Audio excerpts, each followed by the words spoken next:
Hello there, beautiful souls. Welcome back to our channel. And for this content, um, ang i-discuss ko ay yung mga, remember, nag-story ako dati na ng if you have any ideas for the series, you can private message it to me. And then, nakakuha ko ng ilang mga questions, mga ideas na gusto nilang masagot. But, I think I can't do that on the series. So, we're gonna have this series break. At habang magme-makeup ako with the work from home makeup routine ko, ay try natin sagutin yung mga tanong nyo or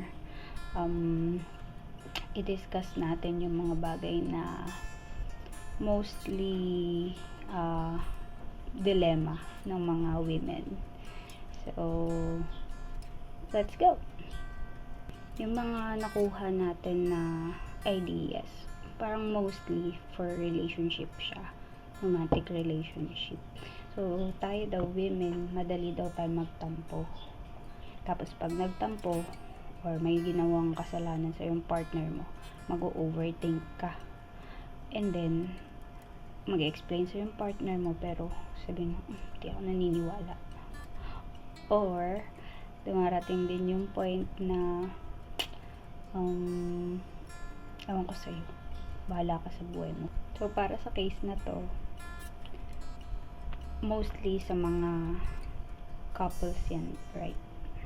Mga in a relationship. And meron ako nabasa na book na The 5 Love Languages. Sabi doon, by Gary Chapman. Sabi doon, kailangan alam mo yung love language mo.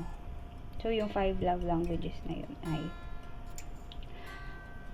time, words, service, gifts, at physical touch.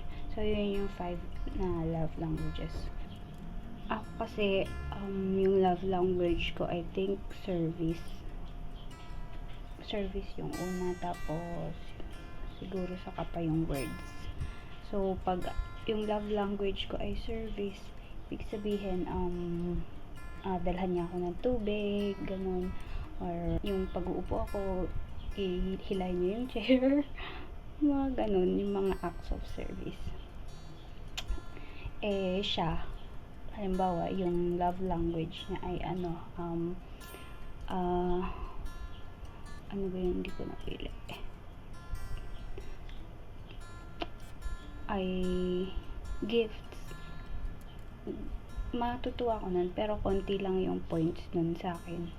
More than service. Yung parang bibigyan niya ako ng pasalubong, ganon. Pero kapag magkasama kami, hindi niya ako pinagsisilbihan ba. Magtatampo na ako noon, tapos mag-overthink na ako na buti pa yung ibang pag may inutos sa kanya, ginagawa niya. Siyempre inutos diba? Hindi naman ako nag-utos. So hindi. So, ganun, yung parang nagkakaroon, kaya ka nagtatampo kasi may hinahanap ka dun sa partner mo, which baka hindi niya kasi alam yung love language mo, kaya hindi niya ma-meet. Now, mag-overthink ka, tapos mag-explain siya sa'yo, explain niya yung side niya na hindi naman ibig sabihin nun na hindi na kita mahal, ganun. Ibig sabihin, hindi kasi alam ng couple na ganun yung love language ng isa't isa. So, hindi sila mag-meet, hindi nila ma-feel yung hinahanap na love ng bawat isa. So, kahit anong explanation, parang wala na, hindi ako naniniwala hanggang sa maghiwalay na lang sila kasi hindi na sila nagkaintindihan.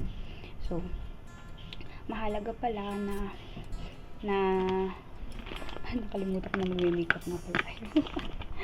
Mahalaga pala na alam mo yung love language ng partner mo. So, ayun. Tapos, mas palalimin natin ito. Ang haba-haba nung sinabi niya. Ayan. Sabi din nung isa, Idagdag din daw natin sa pag-usapan natin yung insecurities. And then ito nga, sabi niya, itong mahaba na message. Talk about knowing your worth or identity sa Lord. Yung sa babae version, yung you don't beg for love, don't beg for someone to love you. Yung sisira ka ng relasyon para lang sa love na yun. Mga ganun, hahaha. Medyo hugot kasi medyo naaawa ko sa babaeng ganun. Alam mo yung di nila alam kung gaano sila kahalaga sa mata ng Lord. So, kaya ako to tinawag na series break kasi medyo hindi natin pag-usapan yung super Bible, super word. Pero I'll give you the verse sa Psalms. Sabi dun, you are fearfully and wonderfully made by God. So, we are wonderful in His sight, and sabi ko nga lagi, we are a precious gem sa ating Lord. So, kung at times na sa tingin natin kasi 'di ba parang yun yung insecurities natin, parang we beg for love kasi feeling natin wala nang dadating sa atin na magmamahal sa atin, makikita yung worth natin. But first you must know your worth. Ikaw mismo dapat alam mo yung worth mo para yung hindi mo siya kukunin sa tao kasi alam mo na you are precious in His sight. Now, sabi nga dun sa kong nabasa pa na book na His Needs, Her Needs, na book by Dr. Willard, sabi dun, it is not just about faith hindi mo kakalimutan yung si Lord center ng relationship mo, pero kailangan natin yung practicality, yung practical ways. Samahan mo ng practical ways. Kaya sabi ko nga, 'di ba, mahalaga yung alam mo yung 5 languages, alin yung top 1 mo doon. And sabi ni Dr. Willard, sabi niya, kailangan na-meet yung emotional needs. Actually, yung book na yan, sabi, His Needs, Her Needs. Building an affair-proof marriage. So, for the married people, pero good to know na din when you are still single and before you enter into a relationship, na sabi doon, dapat na-meet natin yung emotional needs ng partner natin. So, yung top 10, yung 10 na emotional needs, yung actually divided siya sa 5, pero yung 10 na yun, una ay pwede siyang conversation, gusto mo lagi kayo nag-uusap, how was your day, anong nangyari sa yung mga intimate conversation, like that. Pangalawa, physical attraction. Akala ko hindi siya basis or kababawan yun, pero meron pala talagang mga tao na gusto niya attractive pa rin yung asawa niya, yung partner niya. So may mga kwento dun sa book na kapag yung top need nung partner mo is physical attraction, ang ginagawa niya, gumigising siya 30 minutes before magising yung asawa niya, nagpapaganda siya, nag-shower siya, nag-ayos siya. Sabi nga ng iba, mas unahin ko pang bang mag-ayos ng sarili ko kaysa i-prepare yung breakfast para sa kanya. So kung parang breakfast, parang more on service, or dito sa emotional needs, domestic support, parang ganun. Pero if physical attractiveness yung top need ng asawa mo, magpaganda ka kaysa gumawa ka ng breakfast niya. So pangatlo, financial support. Okay lang, lalo ngayon, 'di ba? Parang both naman nag-work, yung girl, yung boy nag-work. Tapos pero merong mga cases na parang mas nakakapagbigay itong halimbawa si wife, yung need niya, top need niya is financial support, tapos hindi na-meet ng husband, so medyo magkaka-conflict sila doon. Pang-apat, sexual fulfillment. So yung intercourse nila, yung sex life ng couple, ng married people. So married people Number 5 is affection. Ito naman yung mga gesture, yung mga touches na hindi kayo magse-sex. Mga holding hands, mga hugs. So feeling ko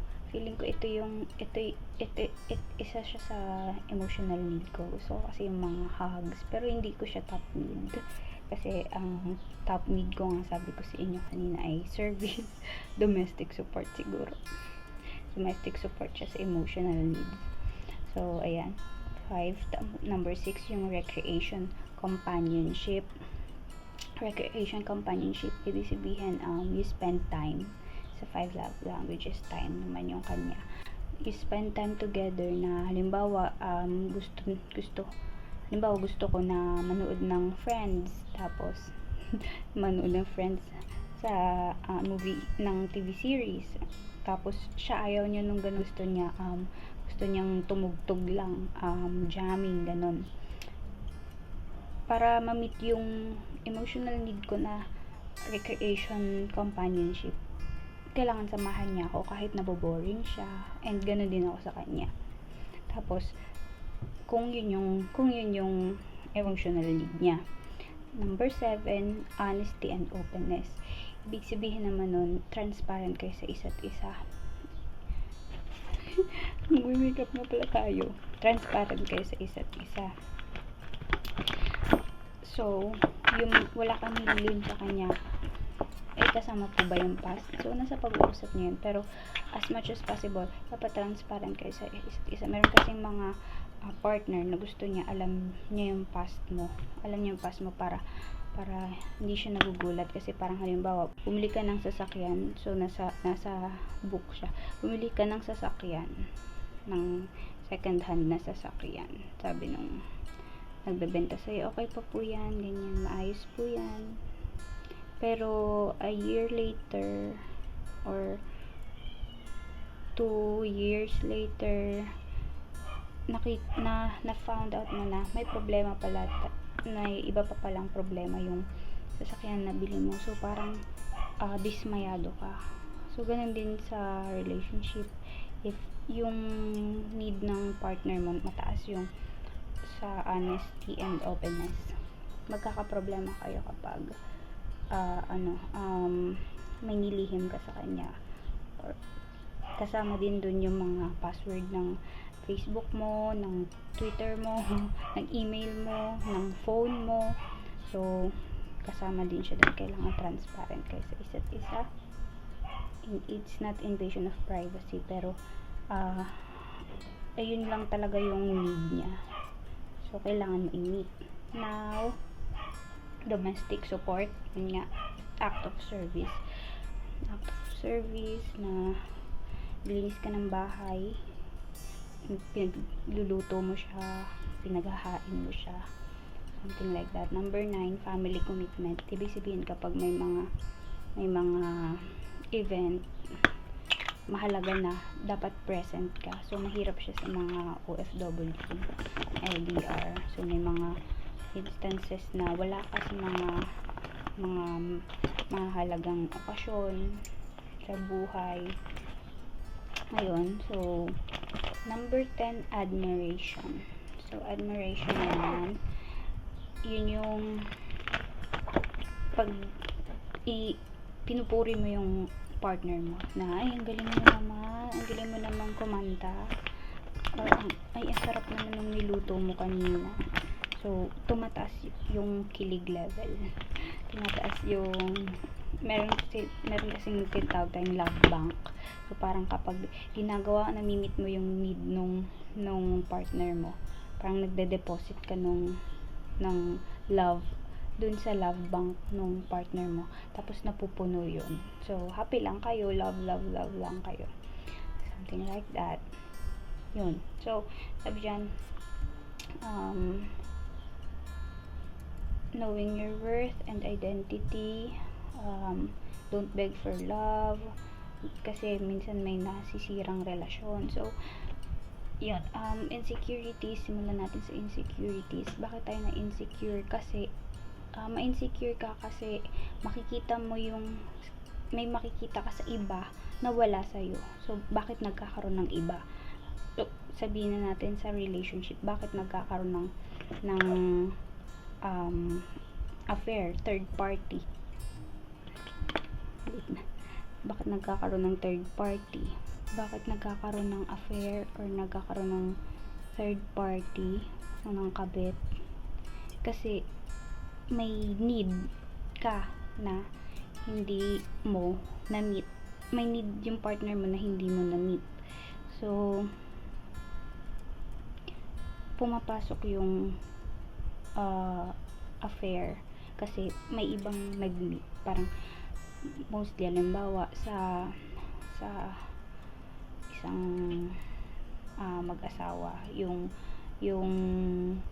top need ni guy ay recreation, companionship, tapos mahilig siya mag-golf. Para kay girl, boring yun. So eventually nagkaroon siya ng ka-affair dun sa cadet, dun sa golfist na babae, yung mga babaeng may nagpapayong doon. Yun, so nagkaroon sila ng affair kasi na-meet nung babaeng yun yung top need nung lalaki. So adultery, cheating is always wrong. It is always a mistake. Pero baka kasi meron talaga tayong pagkukulang, kaya napunan siya ng iba. Kaya mahalaga na alam pala natin yung needs ng partner natin. Na mahirap man na gawin mo kasi halimbawa hindi magkaiba kayo ng needs. So alam mo ganito yung gusto niya kasi yun yung gusto mo. Pero hindi pala yun yung sapat sa kanya kasi hindi yun yung top need niya. Kaya mahalaga na alamin mo yung top need ng partner mo para wala nang ganitong maging issue. Hindi ka na ma-insecure kasi parang yung role mo bilang partner nung asawa mo ay parang may ibang gumagawa. Halimbawa yung sekretarya niya, or halimbawa yung lagi niyang kausap. Diba madalas sa kapag cheating nasisira yung trust ng mga niloko. Paano mo i-work out yung relationship nyo ngayon? Broken na yung trust. Syempre una, forgive. Kailangan mo magpatawad kasi at the end of the day, tayo naman nagkakamali din tayo. But then, ikaw na nag-cheat, kailangan yung repentance. So, paano ka papatawarin kung hindi ka naman humingi ng tawad, or kung hindi mo naman sinabi na hindi mo na uulitin yun? Kailangan mong i-take yung consequences. Ano yung mga consequences na yun? So, yung yung phone mo, bigay mo na sa kanya. Ibigay mo na yung password, hayaan mo nang i-check niya from time to time. Yung kumbaga yung mga kung saan siya praning, kung saan siya laging nagdududa, ibigay mo sa kanya para ma-regain yung trust niya sa iyo. And then yun, sa mga niloko, feeling nila sobrang betrayed sila, para kasi may tendency tayo na ako niloko mo, ikaw never kita niloko, pero may mga nagagawa naman din tayo na parang betrayal din sa kanila, or na nahirapan sila na patawarin tayo sa part na yun, pero yung parang self-righteous tayo na ikaw never kita niloko, ganyan. Parang pag naghingi naman ng sorry at nakita mo naman na sincere at gusto na magbago, and he or she is gonna make it up to you, ay medyo bilisan din naman natin na magpatawad. So yun, sa mga insecurities nagsisimula yan pero kung alam mo yung position mo, yung needs ng partner mo at minimit mo siya, hindi mo na mararamdaman yung insecurity kasi una, yun nga, sabi nga, kailangan yung identity natin rooted dun sa nag-create sa atin. So, kay God, laging at the end of the day, balik ka lang lagi kay God. Kahit may mga times din na nahihirapan tayo magpatawad sa partner natin kasi nagkulang nga sila or niloko tayo or hindi niya tayo na-appreciate kapag ganun. Let's just ask God for strength and understanding at yung courage para tanggapin ulit yung partner natin. Mahalaga na alam mo talaga yung needs ng partner mo. Yung gusto ko yung isang example dun na parang yung husband gusto niya na magtayo ng business, tapos hindi nakinig yung asawa niya, yung husband sa wife niya, kasi parang ayaw ni wife. Tapos after a year siguro, basta lumipas yung nawala, hindi naging successful yung business. So tama si wife niya. Tapos ang ginawa nitong si wife, kasi alam niya na admiration yung gusto ng husband niya, yung alam niyo yung bilib ka sa asawa mo, yun yung gusto niya, yun yung need ng asawa niya. Ginawa niya, nakinig lang siya, imbis na sinabihan niya, ito kasi hindi ka nakikinig sa akin, sabi ko na sa'yo nangyayari yan. So parang pag nagkamali yung partner mo, wag mo na ring dagdagan na parang maliitin din siya. So yung ginawa ng wife niya, nakinig lang siya, and then after nun, sabi nung husband niya, tama ka pala talaga, sana nakinig ako sa iyo. So yung sa mga sumunod na mga major decisions nila, nakikinig na yung husband sa wife niya. So yun, nakita ko yung kahalagahan ng pag hindi ka lang nagpe-pray. Syempre una mo talagang resort is God, na ayusin yung relationship, yung marriage nyo. Pero you have a role to play din sa partner mo. And nung binabasa ko to, sobrang guilty ako sa past relationship ko, na sobra ko palang insecure, sobra akong nang mamaliit, or halimbawa nang papahiya, parang ganun, or naging self-righteous ako, parang ganun. Tapos nako-convict ako na i-apply to kasi faith alone doesn't work. Kailangan i-apply mo yung practical tips na to for a fair proof marriage. So ayun, we are not perfect, we are all a work in progress. Kaya ayun, I pray na kapag basahin nyo din yung book. If you want an ebook, pwede ko kayong sharean. Just PM me or mag-comment kayo, or PM kayo sa akin para sendan ko kayo ng link or nung ebook mismo. So yun, para sa mga women, you don't have to feel insecure because alam mo kung paano mag-stick sa'yo yung partner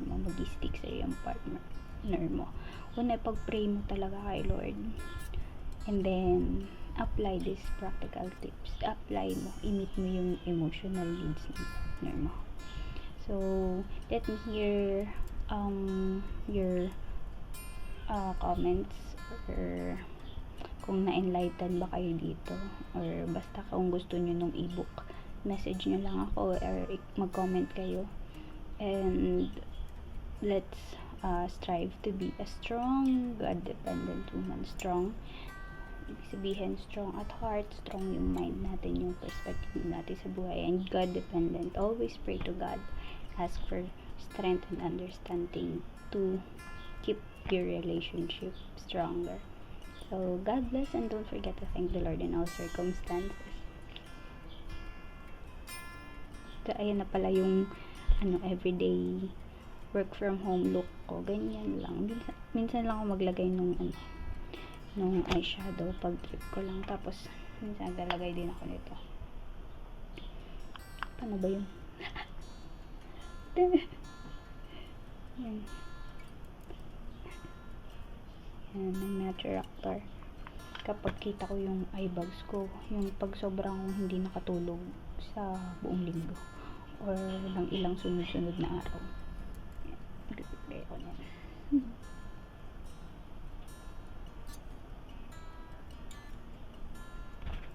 Ito pa pala lip tint.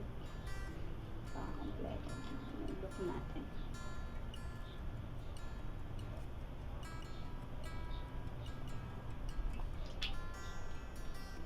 Tapos kulot, gusto ko lang magkulot, pero hindi naman ako nagkukulot araw-araw. Wala lang, para kompleto nilang sa look natin.